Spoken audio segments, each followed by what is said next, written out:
What's up, guys? Today I'm going to be doing tension rod bushings for the mini truck. Something that kind of goes out over time, and there's 4 of them. They look like this. I'll open one up for you. It's just a rubber bushing that goes on both sides of where your tension rod mounts, and it prevents your wheels and axles from, when you reverse, it prevents them from pulling forward, or when you're driving forward, it prevents them from being pulled back.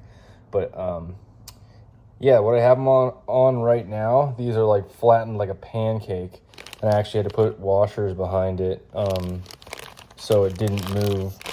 I'll show you how it looks on my truck right now. All right, so here's my truck right now. It looks like it's got a little caster and camber because the tension rod, which is this right here, the bushings, you actually see this one's even cracked. There's one bushing there and then one behind this plate right here. I had to put washers behind it because that was like a temporary fix before I ordered the bushings. It prevented it from, when I reversed, this tension rod would push into the bushing, and since it was so soft and flattened, my tires would angle inwards, or I forget what it was, but it would angle one way because everything would move forward, shift forward when it shouldn't, and it would leave marks on my driveway, and it actually created rubbing, which I shouldn't have rubbing. I have plenty clearance here, even when I'm turning. But when the wheel is being shifted forward, it would get closer and it would rub like a very little edge right here. I didn't really care to cut it off because this is gonna fix it. So how to take these tension rods off is you remove this bolt here, or the nut. The thread is part of the tension rod. And then you remove those 2 nuts. It's kind of a pain to take these tension rods out. Last time I pulled them out when I was putting in these washers for the temporary fix, which only lasted like a month before it started pancaking it even further. It was a pretty big pain trying to get that out because there was a lot of pressure. If I remember, I had to lift up one side and then kind of push back on the wheel and the arm with my hand, and that side was a huge pain. This side actually came out easy, but that side I was banging it with the hammer, and I finally got it out. Back end was just terrible. I really don't want to ever have to do it again, but I'm gonna do it right now to show you. All right, so my truck has a 19mm nut, lock nut right here. Take that off, and then it's got like this washer, kind of like a cupped retaining washer that the bushing sits in. And then back here, this is 2 14mm nuts with lock washers.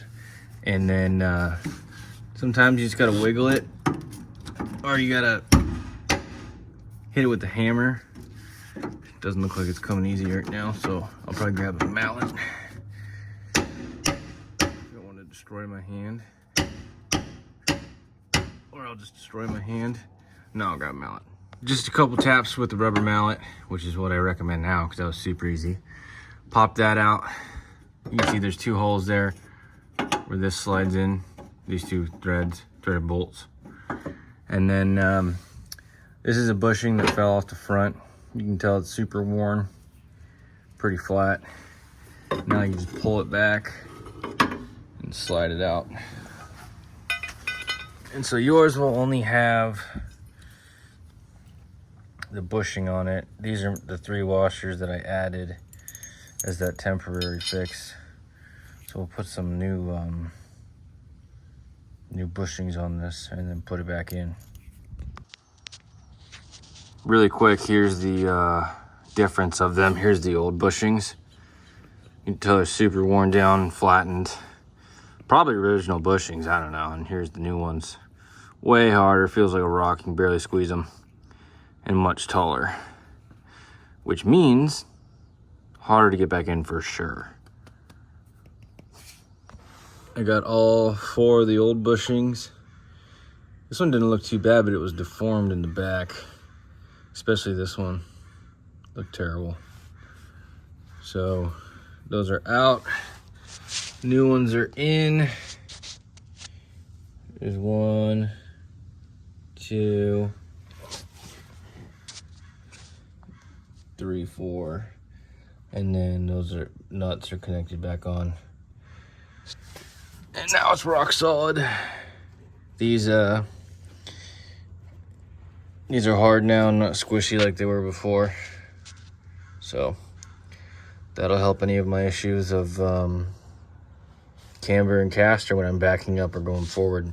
There's other bushings to replace too, but I'm just showing you guys how to do this right now because these are the ones I need to replace. All right, guys, it's too hot to stand up and make an outro, so I'm gonna stay right here on the cold garage floor because it feels nice. But comment if you guys want to see any other videos on these K-Trucks. As always, like and subscribe, and I'll see you in the next one.